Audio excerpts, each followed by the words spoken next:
은혜가 될 줄 기대됩니다. 이제 할렐루야로 우리 목사님 환영하시겠습니다. 할렐루야.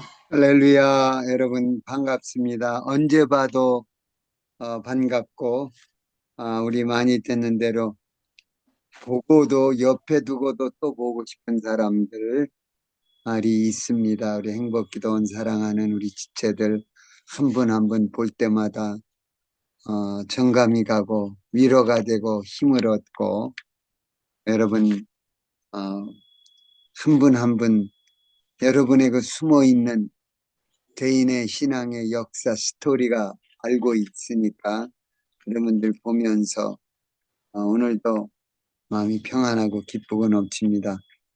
여러분이 잘 아시는 대로 제가 교통사고를 당했습니다. 근데 사실은 제가 이게 처음 당한 교통사고가 아니고 제가 이 교통사고 맨 처음 당한 거는 제가 5살 때인가 6살 때 교통사고를 당했습니다. 그때 이제 아직 미군이 철수 안 하고 6.25 휴전 막 끝나면서 아직 미군들이 사방에 있을 텐데, 그러니까 그 동네 애들이 그때는 이제 우마차가 유행했죠. 소가 끄는 마차. 이제 끌고 다니면 거기에 동네 애들이 쪼무레기들이 그 아저씨 보고 태워달라고 그러면은 이제 그게 요즘에 자동차 타는 몫이죠. 그거 탁 타고 어디까지 쭉 가고. 근데 뭐 5, 6살 된 놈이 거기를 이제 형 있고 애들 동네 애들 쭉 몰려가는데 하려고 갔다가 이제 막 타려고 그러는데 신발이 하나 떨어졌습니다. 그래가지고 신발이 떨어진 거를 어차피 신발 그때 뭐 신발 한 짝이면 얼마나 귀중한 겁니까? 그거를 이제 빌려고 내렸는데 마차는 이제 저 앞으로 가고, 그런데 앞에 미군 집차가 오는 겁니다. 막 나한테 달려오는데 제가 차 오는 방향에서 반대 방향으로 피했는데 이 운전수도 내 오는 방향에서 반대 방향으로 틀은 거예요.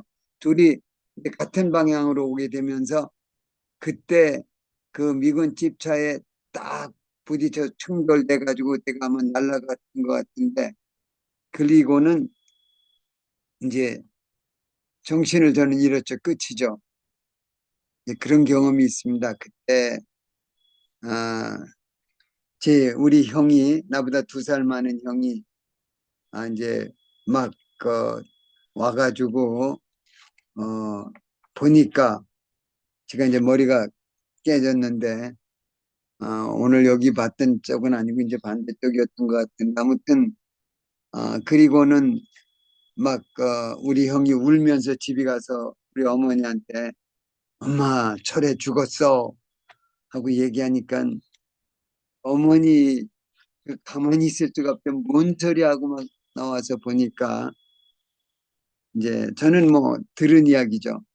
그래서 어, 미군 그 집차 운전했던 미군이 이제 책임을 져야 되니까 저를 차에 태우고 우리 어머니도 타고는, 그 다음에 이제 그때 그 당시 춘천에서 제일 큰 병원이 도립병원이었는데 도립병원에 갔는데 거기에서 죽은 애라고 이제 받기를 거절했습니다. 그러니까 이제 어떻게 다른 방법이 없으니까 그때 이제 춘천에서 강을 건너서 그 샘바 쪽에 거기에 이제 군인 야전병원이 있었습니다. 그 군인병원은 이제 아, 미군하고도 이제 같이 연결이 되니까 가가지고 받아서 이제 그 터진 거를 꼬매니까 이제 그제서야 피가 나왔다고 이야기하는 걸 전해 들었습니다. 그러면서 그 전에 피가 나왔으면 죽었을 텐데 그게 이제 피 안 나오고 있다 꿰매니까 피가 나오고, 그리고 이제 얼마 후에 깨어났는데 제가 깨어나면서 제일 먼저 한 소리가 뭐냐면 내 신발 하고 신발을 찾았다고 이야기를 합니다. 그때 보면은 이제 저를 거기에 입원시켜야 되는데 저는 혼자 입원하려면 저 혼자 있어야 되죠. 군인병원이니까. 우리 그 군인들이랑 막 옆에서 장난감 줄 테니까 과자 줄 테니까 여기 혼자 있으라는데 아니라고는 안 한다고 그래서 대충 치료하고 군인이 뒷차 타고 집에 와서 타고 그다음에 데려가고 그러면서 치료받으러 다녔던 기억이 납니다. 이제 그때 죽었다 살아났고요. 이제 몇 번 죽었다 살아난 기억이 있는데 아무튼 이번 교통사고가 사실은 최근 4달 동안에 제가 교통사고를 3번 당했습니다.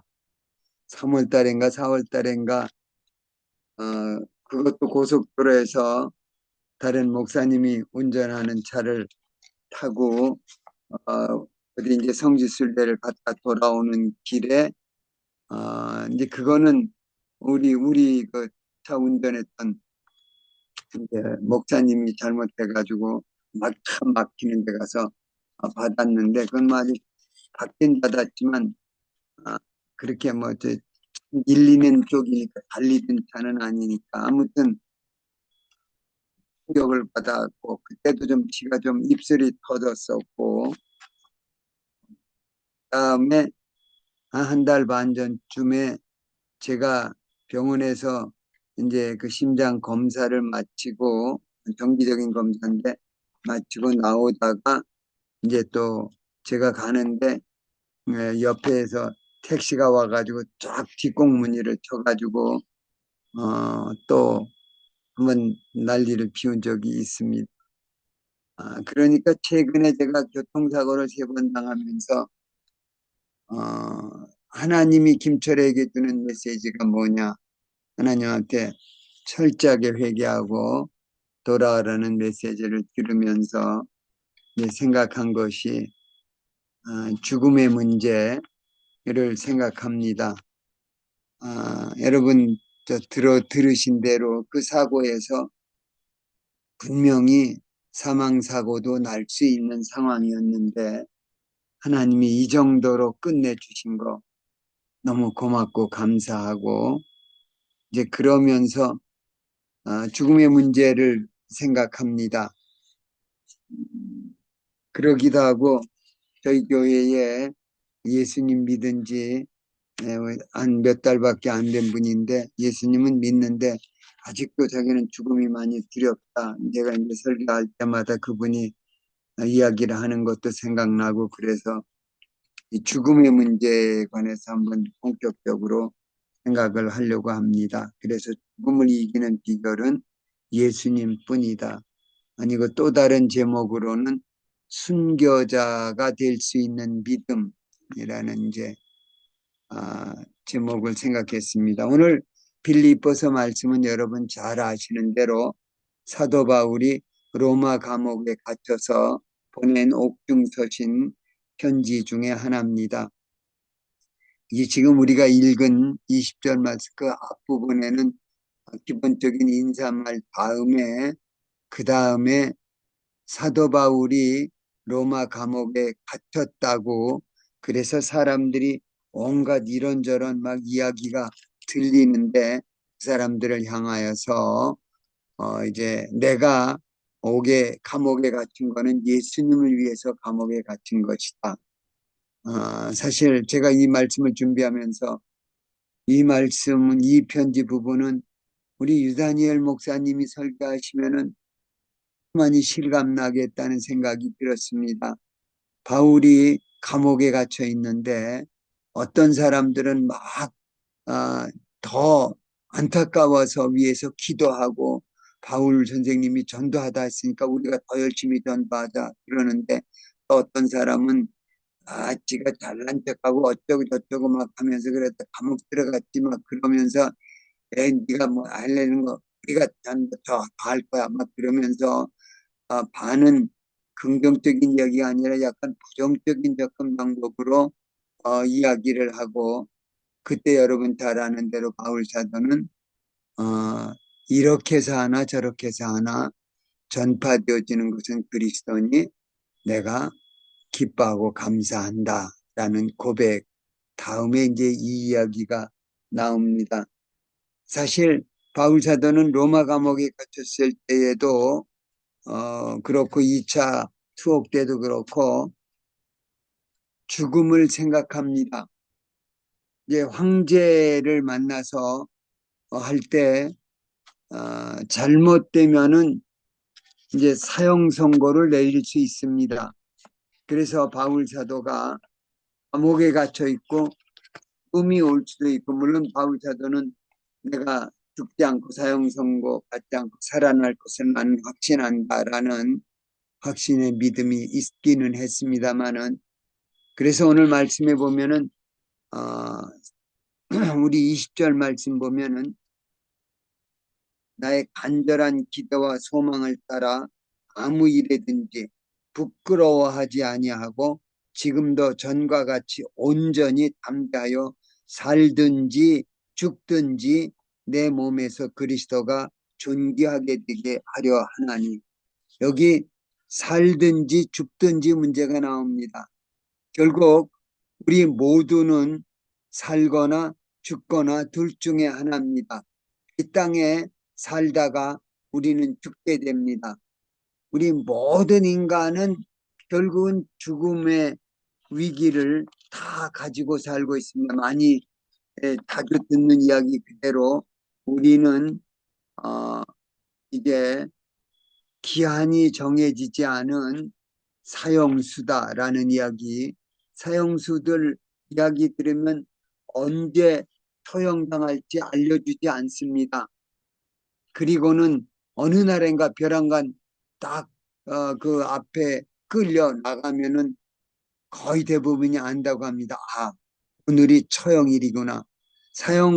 사형수로 정해졌기 때문에 지금이 오늘이 처형일이구나. 그래서 자기 있던 곳 이렇게 한번 쭉 돌아보고 나가면서 평장에 끌려갈 때 하늘을 한번 보고 땅을 보고 그게 이제 사형수에 관한 이야기 우리 수필집 제목인데 하늘을 보고 땅을 보고 하는 이야기. 자, 바울 사도가 삶과 죽음의 문제를 오늘 다루고 있습니다. 그런데 저는 이 빌립보서 말씀을 읽을 때마다 바울 사도가 어쩜 저렇게 담대하게 제가 다른 제목으로 하려고 했던 것처럼 완전히 순교자의 믿음을 가지고 있습니다. 우리 자주 듣는 그대로 우리 믿음의 선배들도 안희숙 여사도 그랬고 하나님 나 순교하겠다고 순교자 각오를 가지고서 그냥 내가 순교할 기회를 놓친 게 안타깝다고 막 그렇게 진지하게 하나님 앞에 목숨 걸고 신앙생활했던 우리 믿음의 선배들이 있는데 이 순교자의 믿음을 보면서 어쩜 저렇게 담대하고 그 죽음의 문제를 어떻게 해결했는가 하는 것을 찾아볼 수 있습니다. 오늘 20절에 보니까 바울 사도가 아무 일에든지 부끄러워하지 아니한다. 사람들은 뭐 바울을 뭐라고 손가락질하고 뭐 이런저런 말 말하는데 사람들에게나 하나님 앞에서 나는 하나도 부끄럽고 할 일이 없다. 우리 믿음의 선배들이 다니엘도 그렇고 다윗도 그렇고 그 수많은 위기를 당할 때마다 나 하나님 앞에 사람 앞에 부끄러움 없다라고 하는 거 바울 사도가 그렇게 살았습니다. 20절을 보면서 나도 그런 삶을 그런 신앙생활 했으면 좋겠다. 아무 일에든지 부끄러워하지 않고 부끄러울 것 없는 삶. 그리고 지금도 전과 같이 전에도 그랬습니다. 근데 지금 감옥에 갇혀 있는 지금도 나는 온전히 담대합니다. 자, 우리가 담대하기를 원합니다. 신앙생활 하기는 하지만 우리가 담대함을 가질 때도 있지만 담대함을 잃어버릴 때도 있습니다. 마음이 흔들리고 염려, 걱정, 근심, 온갖 이런 생각 저런 생각 다 날 수 있는데 바울 사도는 지금도 전과 같이 온전히 담대하여 그 다음에 살든지 죽든지 여기 보면 생과 사의 고비를 완전히 해결한 사람입니다. 사는 것이나 죽는 것이나 그 다음에 다음 절에 우리 나옵니다마는 이는 내게 사는 것이 그리스도니 죽는 것도 유익함이라. 자, 우리는 살아나면 유익하고 죽으면 손해다라고 생각을 합니다. 근데 바울 사도는 사는 것과 똑같이 죽는 것도 나는 유익하다. 그것도 내게 유익이라는 게 그게 더 좋다는 얘기 아닙니까? 그게 나한테는 그게 좋은 거야. 사는 것도 좋은 거지만 죽는 것도 나는 좋은 거다. 정말 생사의 고비를 넘어갈 수 있는 온전한 순전한 믿음을 보면서 굉장히 저는 이 성경 기절을 특히 빌립보서 1장을 공부할 때마다 굉장히 부럽습니다. 그리고 제 기도 제목이 되기도 하는데 주님 정말 이런 순교자의 믿음을 주님 갖기 원합니다. 이 온전히 담대하여 살든지 죽든지. 자, 그런데 사는 목적이 뭐냐? 죽는 게 유익한 이유가 왜 유익하냐 하는 결론은 20절 후반부에 살든지 죽든지 내 몸에서 그리스도가 존귀하게 되게 하려 하나니. 그렇습니다.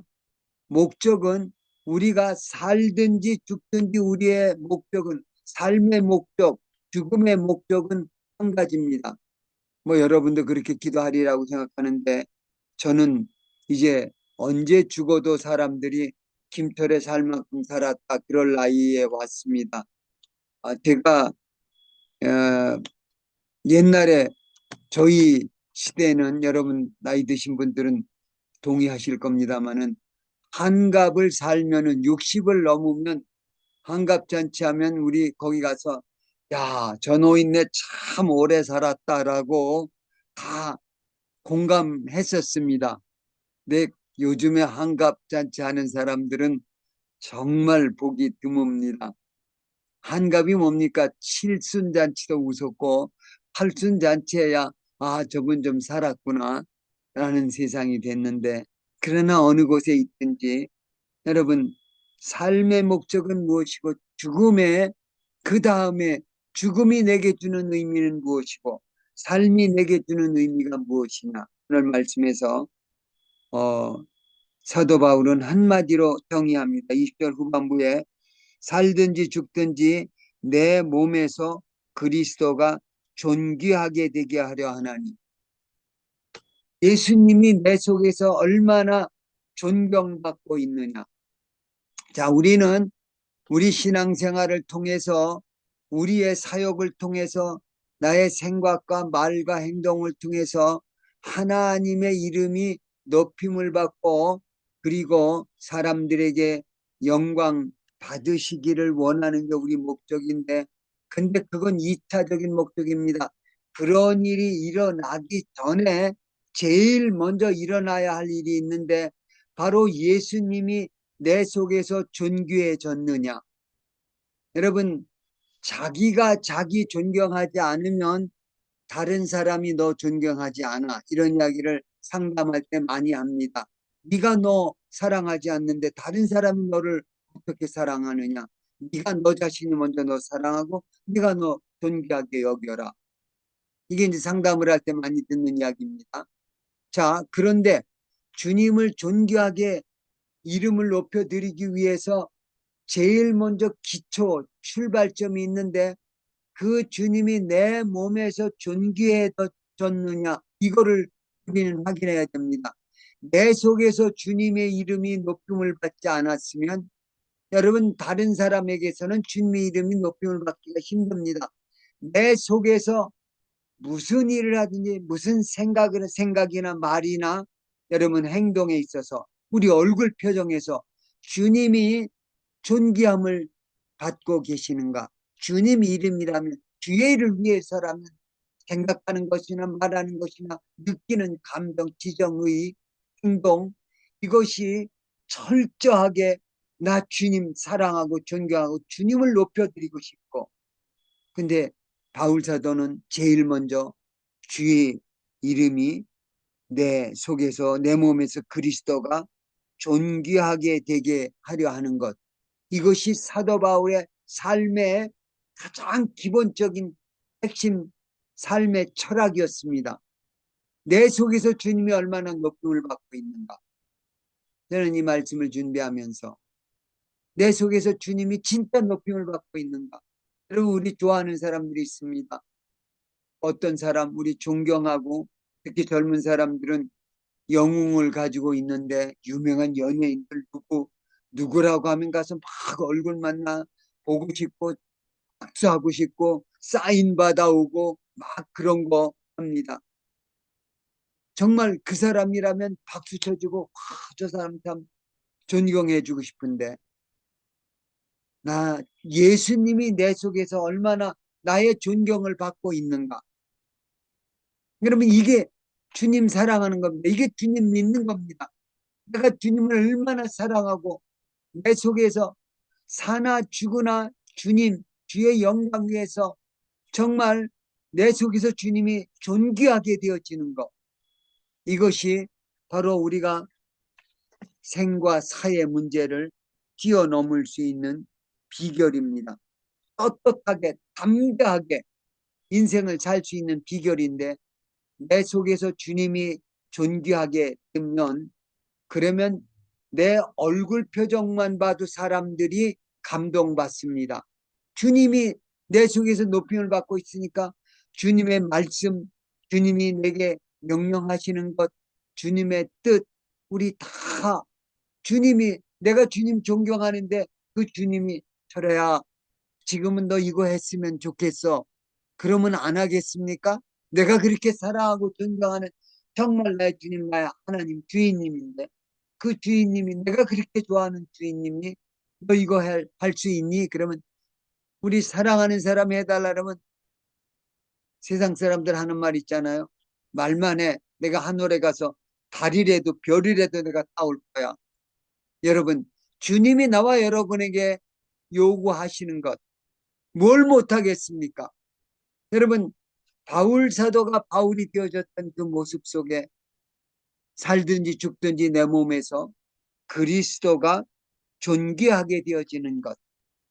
여러분, 이게 주님이 내 속에서, 우리 주님이 우리와 함께 살고 계십니다. 성령님이 예수 그리스도의 영이신데, 영으로는 주님이 우리하고 함께 살고 계시고, 육으로는 우리 주님은 하나님 보좌 우편에 승천하셔서 하나님 보좌 우편에 계셔서 당신의 사랑하는 자녀들을 위해서 중보 기도하시는 거, 우리가 기도하고 있는 내용인데, 그런데 그 주님을 얼마나 나는 사랑하고 있는가, 존귀하게 여기고 있는가.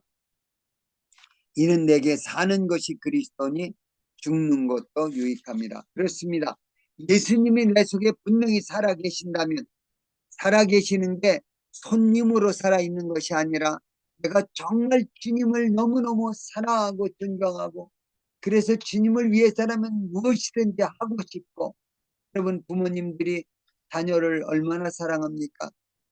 우리 아들, 딸, 제가 뭐 하나, 그 부모들은 뭐 알지도 못해요. 조그만 아무 필요도 없는데 나 컴퓨터 있어야 돼 하고 막 얘기합니다. 나 컴퓨터 없어서 공부 못해. 그러면 부모들이 무슨 수를 써서라도 기를 쓰고 컴퓨터 사주려고 그럽니다. 우리 애가 컴퓨터 없어서 공부 못하면 안 되지. 실제로는 없어도 상관없는 건데, 조그만 애들 뭐. 자, 그런데 우리가 주님 얼마나 내가 사랑하고 있는가.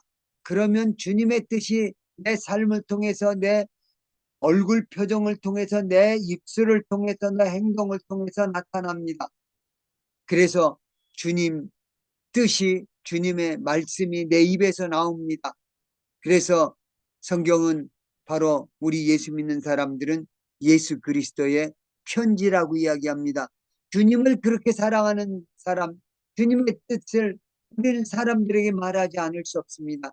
얼굴 표정이 주님 때문에 주님이 나 사랑하는 그 사랑받는, 전에도 얘기했습니다마는 우리 감기 들은 거 하고 사랑하는 것 두 가지는 숨길 수가 없다라는 속담이 있는데, 여러분, 내가 주님 사랑이 진짜 뜨겁게 사랑한다면 오늘 바울이 고백하는 대로 살든지 죽든지 내 몸에서 그리스도가 존귀하게 되어지게 날마다 주님을 높이고 주님의 뜻 순정하고 살아간다면 우리 입술에서 나오는 말이 예수님의 말밖에 나올 말이 없습니다. 저 사람은 입만 열었다 그러면 주님의 말씀이 나오는 겁니다.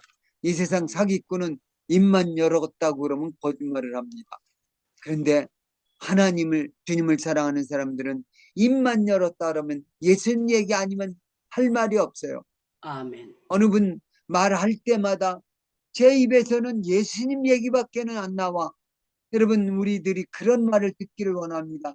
아멘. 주님이, 그 김중건 목사님이 민족고구마의 꿈을 이야기하면서 우리 이 땅에 푸르고 푸른 그리스도의 계절이 오게 하소서, 그 찬송할 때에 그 거기 쓴 가사 내용을 제가 대학교 1학년 2학년 때 김중건 목사님이 그 시문을 만들어 가지고 우리들에게 가르쳐 줬습니다. 거기 쭉 나오는 이야기가 이런 나라가 되게 하소서, 대한민국이.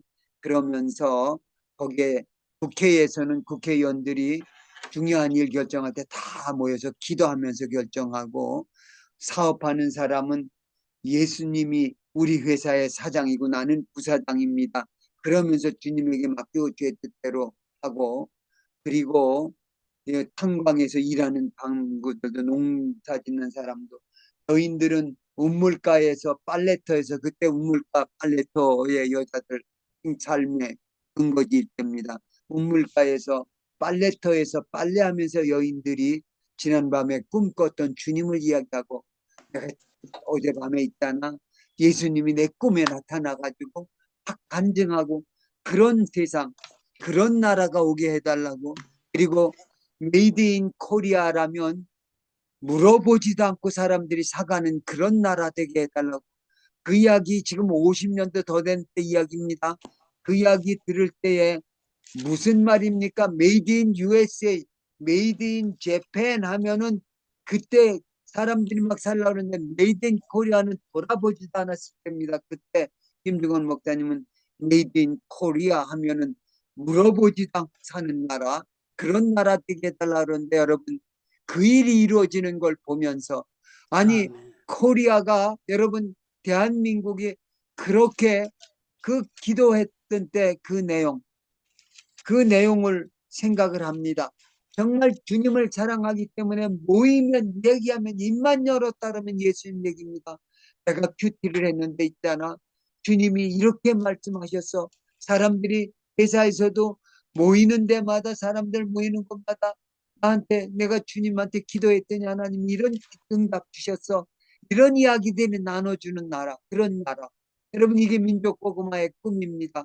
그 민족고구마의 꿈을 위해서 그렇게 기도하고 나가는 우리, 바로 사도 바울의 모습이, 무슨 일을 하든지, 그래서 예수 믿는 사람들의 입에서 나오는 말은 우리는 그리스도의 편지가 되고, 우리의 가는 곳마다 예수 그리스도의 향기가 나타납니다. 누군가가 나타나면 이상해. 쟤만 나타나면 우리 분위기가 싹 달라져. 얼마나 분위기가 좋아지는지. 어떤 사람만 나타나면 분위기가 싸해지는 사람이 있습니다. 만나고 싶지 않은 사람이 있습니다. 나 걔 만나는 거 너무 부담돼, 그런 사람이 있습니다.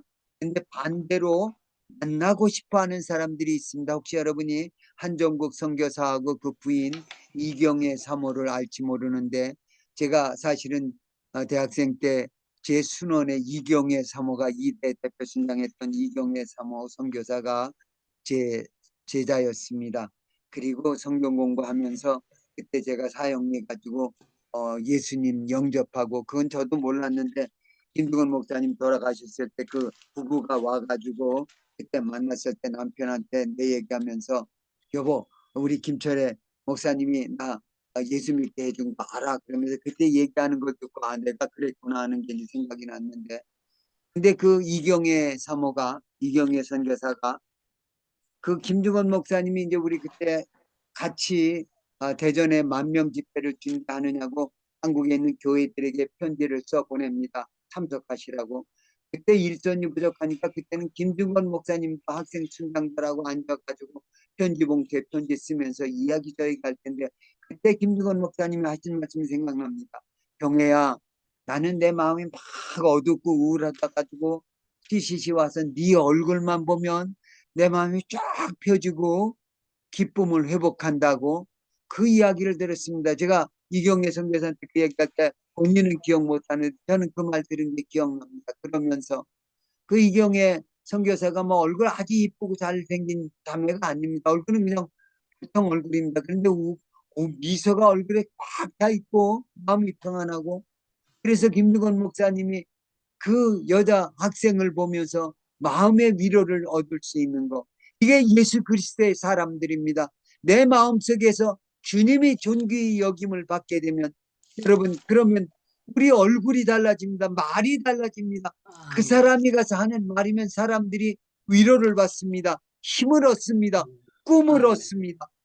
저하고 함께 신앙생활했던 저보다 1년 먼저 졸업한 이대 총학생의 신앙부장을 했던 남정현이라는 지금은 우리 남편이 서로 이대 졸업한 김관수라는 제가 잘 아는 우리 형제하고 결혼했는데 그 남정현이라는 자매도 만났는데 제가 이렇게 보면 그때 이 자매는 무슨 말이든지 막 얘기를 하면 똑 부러진 말만 합니다. 아주 딱딱 맞는 아주 참 지혜롭게 말을 딱딱 잘합니다. 그래서 제가 참 놀랐어요. 어떻게 그 저 여자의 입에서 나오는 말은 하나하나 틀린 말이 없고 정확하게 그렇게 딱딱 그 사리에 맞는 이치에 맞는 말만 딱딱 꼭 지혜로운 말만 할 수 있을까? 그래서 저는 그 여학생이 책을 많이 읽는 줄 알았습니다. 근데 이 얘기 저 얘기 하다 보니까 요새 무슨 베스트셀러 있는데 읽었어? 하나도 안 읽어요. 베스트셀러 하나도 안 읽었어요. 근데 그 자매에서 입에서 나오는 말은 딱딱 맞는 말이에요. 나중에 알았는데 말씀의 사람이었습니다. 말씀을 얼마나 열심히 읽는지 그 순장의 입에서 나오는 언어는 힘이 있고 사리에 맞고 능력이 있습니다. 자, 여러분 그 속에서 주님이 내 속에서 내 몸에서 존귀케 되어지는 것.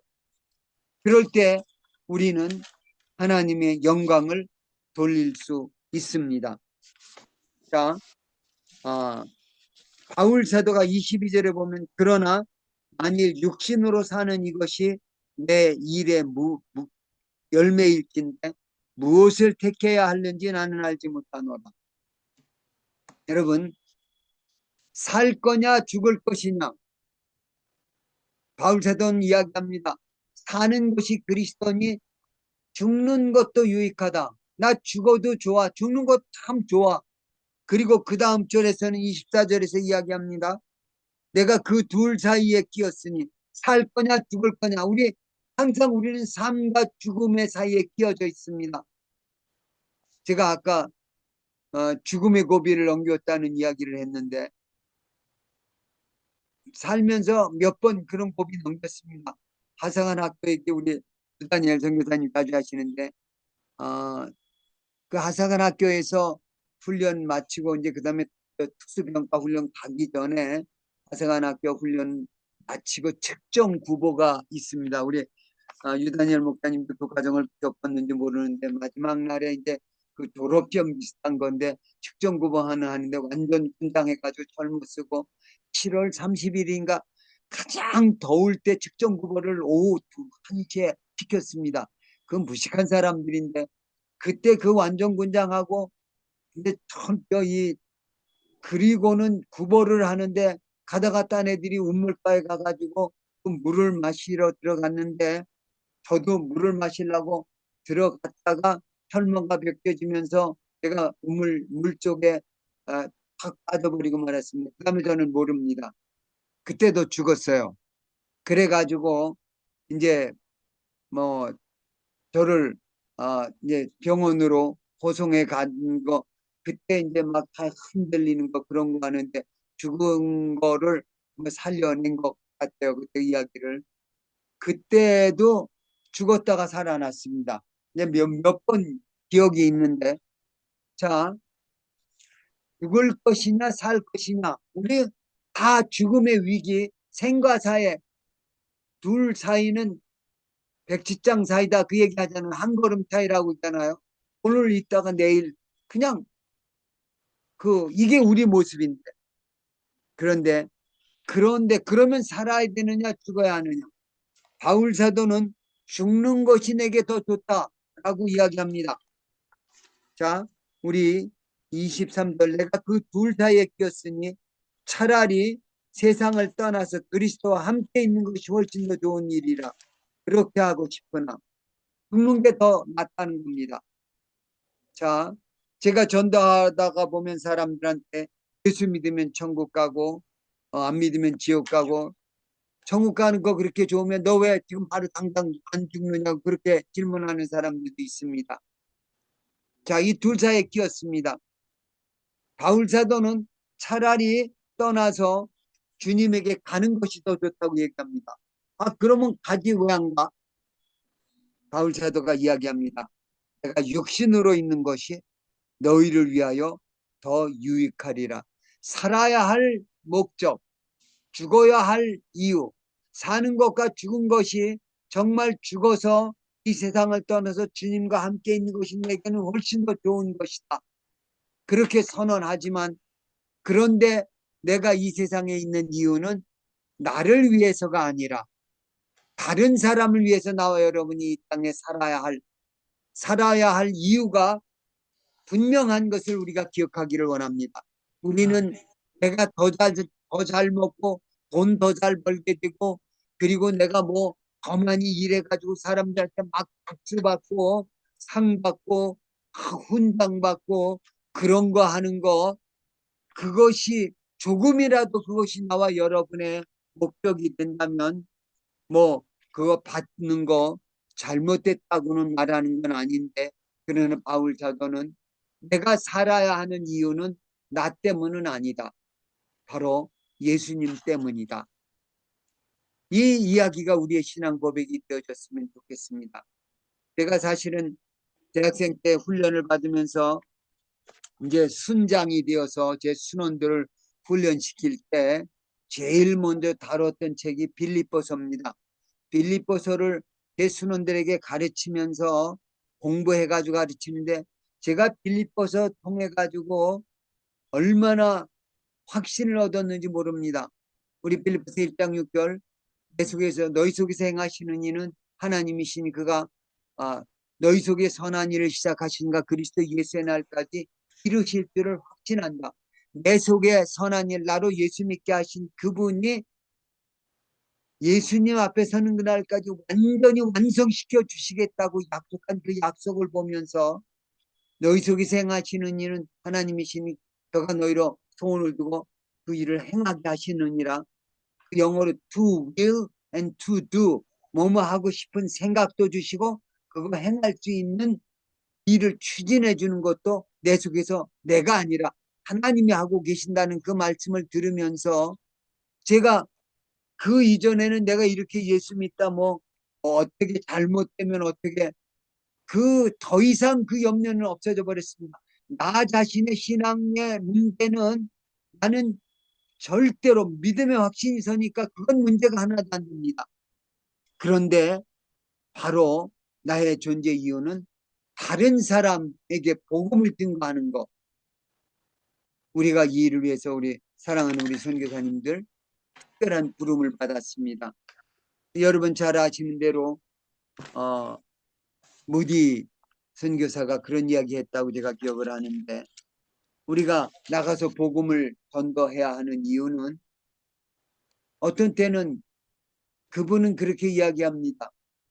사람이 지금 불이 나서 막 불에 타서 죽어가고 있는데 여러분 어떻게 할 겁니까? 내 보는 앞에 사람들이 거기 불타 빨리 나와 하고 그거 하는 게 정상이죠. 그리고 가능하면 내가 들어가서 막 던져내야 되죠. 그런데 이 땅에서 타는 불보다 더 무서운 지옥불에 들어가고 있는 그 사람이 보인다면 나와 여러분이 가만히 있을 수는 없습니다. 아멘. 바로 나와 여러분의 삶의 목적은, 내가 살아야 할 이유는 뭐 우리 자신을 유지해 나가는 것도 기본적으로 인정을 해야 되지만은, 그러나 진짜 삶의 목적은 하나님을 존귀하게 여기고, 그 가장 좋은 방법이 죽어가는 영혼을 불에서 건져내는 것, 물에 빠져 죽어가는 사람 살릴 수 있으면 건져내는 것, 이 일을 위해서 부름받은 나와 여러분들, 주님 앞에 정말 순교자의 신앙, 아무나 순교자 되는 거 아니다. 그런데 우리가 바울 사도가 오늘 고백했던 것처럼, 내 사나 죽으나 살든지 죽든지 내 몸에서 그리스도가 존귀하게 되는 그것이 내 삶의 분명한 확실한 목적이란다면, 나 여러분이 복음 증거하는 일에 귀하게 충성하고 쓰임받는 나와 여러분 되기를 예수님 이름으로 축원합니다. 하나님 아멘. 아버지 고맙습니다. 아멘. 감사합니다. 아멘. 아버지 그렇습니다. 죽든지 살든지, 아버지 무슨 일을 하든지 아무 일 했든지 부끄럽지 않냐고 담대하게, 이 지금도 전과 같이 담대하게, 오직 내 몸에서 그리스도가 존귀하게 되어지는 그 아버지 유일한 삶의 목적을 감당해내는 우리 모두 되도록 축복하여 주시옵소서. 예수님 이름으로 기도합니다. 아멘. 아멘. 아버지, 오늘 저녁에도 사랑하는 주의 종들을 아버지 참으로 이렇게 모아 주셔서 정말 어떻게 살아야 하는지, 왜 살아야 되는지, 아버지 죽음이 전혀 우리에게는 문제가 아니라 주님 만나는 축복된 시간인 것을 확신을 가지고, 아버지 어려운 상황에서도 아무 일이든지 부끄럽지 아니하고 담대하게 예수 영광 드러내고, 내 몸에서 주님만이 높임을 받기 원합니다. 절대로 내 이름, 나를 높이는 일에 아버지 그 일이 내 몸속에서 일어나지 않기를 원합니다. 바울 사도처럼 아버지 내 몸에서 그리스도가 존귀케 되어지는 그 일을 위해서 아버지 우리가 생각하고 말하고 행동하게 해주옵소서. 내 삶 속에 그리스도의 편지가 되고 그리스도의 향기가 되고 그리스도의 자가 되어서 하나님 나라 세우는 일에 귀하게 쓰임받는 우리 행복한 사랑하는 주님의 자녀들, 선교사님들 만들어 주시기 원합니다. 행복기도 오늘 축복하여 주시고, 유다니엘 목사님 아버지 참으로 지혜와 능력 주시고 건강 주시고, 하나님 더 큰 비전으로 하는 것마다 만나는 사람마다 주의 영광을 전수하고, 아버지 정말 놀라운 이 민족 한국교회 다시 일으켜 세우고, 아버지 한국 교회가 맡겨진 사명 감당하는 귀한 역사가 계속되도록 은혜를 다하여 주시기 원합니다. 기도원에서 사랑하는 우리 선교사님들, 사랑하는 우리 지체들, 간절히 드리는 기도 제목들이 있습니다. 몸이 연약한 지체들이 있습니다. 아버지 감옥에서 아파하고 힘들어하는 우리 형제들이 있습니다. 아버지 저들을 속히 자유함을 주시고, 아버지 참으로 납치되어져 있는 우리의 지체들 하나님 속히 자유함을 주시기를 원합니다. 이제는 우리 주 예수 그리스도의 은혜와 하나님 아버지의 무한하신 사랑하심과 성령님의 감화 감동 교통 충만 인도하심이 오늘도 정말 내 몸에서 그리스도가 존귀케 되기를 원해서 나의 남은 삶을 온전히 더 이상 나를 위한 삶이 아니라 다른 사람을 섬기고 복음 증거하는 일에, 주의 나라 세우는 일에 온전히 헌신하고 드리고 다시 작정하며 주님 앞에 나온 사랑하는 우리 행복기도원 지체들, 머리머리에 저들의 자녀, 가정, 아버지 사역터 위에 만나는 지체들마다의 세계 열방 위에 북한의 사랑하는 우리 동포들 울부짖는 그 처소에 이제부터 영원토록 항상 함께 있을지어다. 아멘. 네.